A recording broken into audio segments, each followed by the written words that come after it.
So first off, I want to thank everybody for sticking with me. We have made a ton of progress fast. I'm hoping y'all are picking up a couple things, or maybe it's going to help you out for your build season whenever that starts for you, where you're at over winter.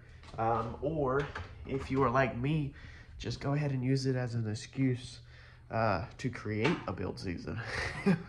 You know, I was so excited about this winter. I waited all summer literally for this winter just to cut this car apart, because this is there's so much things that bother me. But the plans for this coming year are to build another car and just race this one and not take this one apart. So hopefully this will be the last time this thing is down. However, what are we going to work on tonight? So we have to get in here and we have to grind out them welds like I talked about in the last video. We got a couple little patch panels to build. We need to put that upper bar in. And then we need to drill our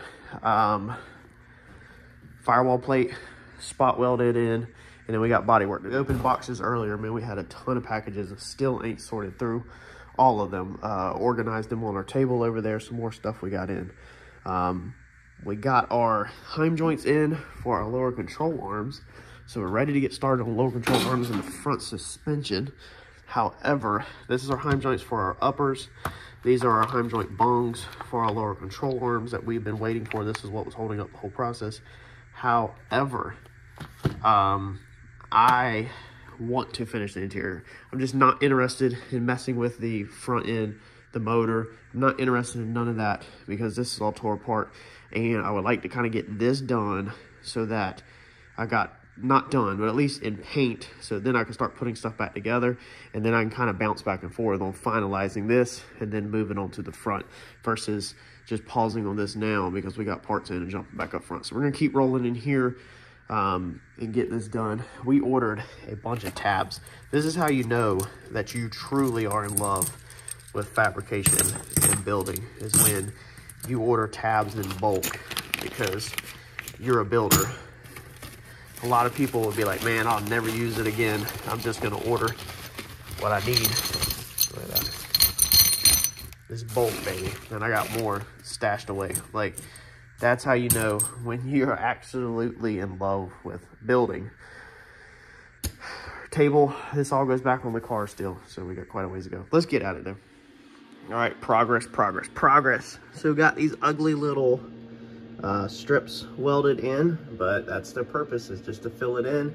And we got our crossbar welded in. Now that square tubing right there is just sitting there to keep them wires off that hot weld. That tube is a little bit higher than the other tube. Oops, put that back. Okay, so there is no clean way at all to weld that up back there. They're two different heights, two different sizes. That loop right there is, as you can see, concaved or curved, radiused in the center from it being bent.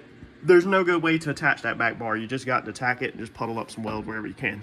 There's no clean way to do it. But you get measurement from the bottom of the floor structure to the top. You get 8 inches. And on the back from the tube floor structure to the top, you get like 8 1/4, shy 8 1/4.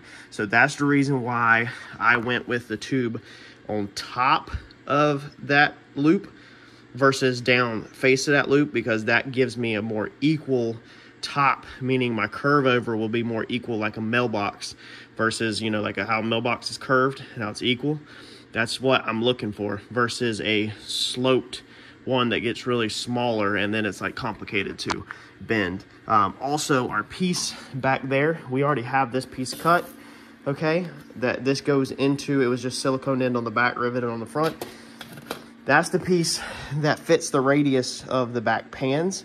It goes to about right there, so it can be joined together with the new piece, and it sticks up. It's made to go over that big bar right there, so it's made to go over top of that and fit that, so it would sit higher than this if you butted to that. So this is going to be overall a way cleaner choice, and when it's done and everything's put together, it's going to look way better. All right, so what I have done is went through here, grinded the paint off around the perimeter, and praying that my holes that I punched in don't land on top of other holes or don't miss the metal, because there is some places where they just about miss the metal.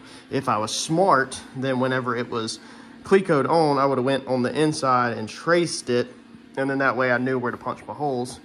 But I have never been the smartest tater in the barrel.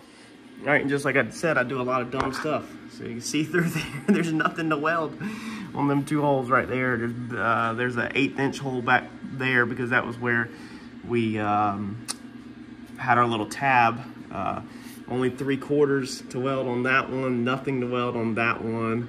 And all of them hit until you get down here, and then that bottom one's gonna have nothing. And then we should be able to catch maybe some on the outside and burn through that paint. I can't really get the grinder right there with the transmission in there. But if we get it hot enough, we can take a wire brush and scrape it off as we come down. So the spots that don't have any metal to weld to will be on the inside of the car, and we're gonna run seam sealer, which is basically caulking. It's just what the factory uses to go over your seams. We'll run seam sealer over all of our seams that we did pretty much this time, and we'll just seam seal right across the back of the panel, and it'll fill them holes right back in, and it'll look good from the outside. So let's get this thing welded up. All right, so that is going to be a wrap for Monday night. My back hurts. You can see where we stitched from the inside some of that floor structure. We got all the spot welds put in. We got that little boogers down there laid up. So this thing's back in solid. We'll come out here Tuesday night probably, and we will grind this out. Just knock the heads. We don't want to knock the spot weld 100% down, but just knock the heads off the spot weld. And then I'll probably very lightly, possibly seam seal the perimeter. I don't know. Maybe I'll just leave the perimeter alone on this, because you don't want to make a mess on an area that you can see like this. And paint, we're going to put paint on there, so that should fill it in. But in here, we're definitely going to seam seal all of these boogers right there. We're going to come up through there and seam seal everywhere. So all around where the trans tunnel meets the floor, everything, we're going to put seam sealer over and try to brush it out to make it look decently like a factory thing. We don't want it to look like you caulked your windows.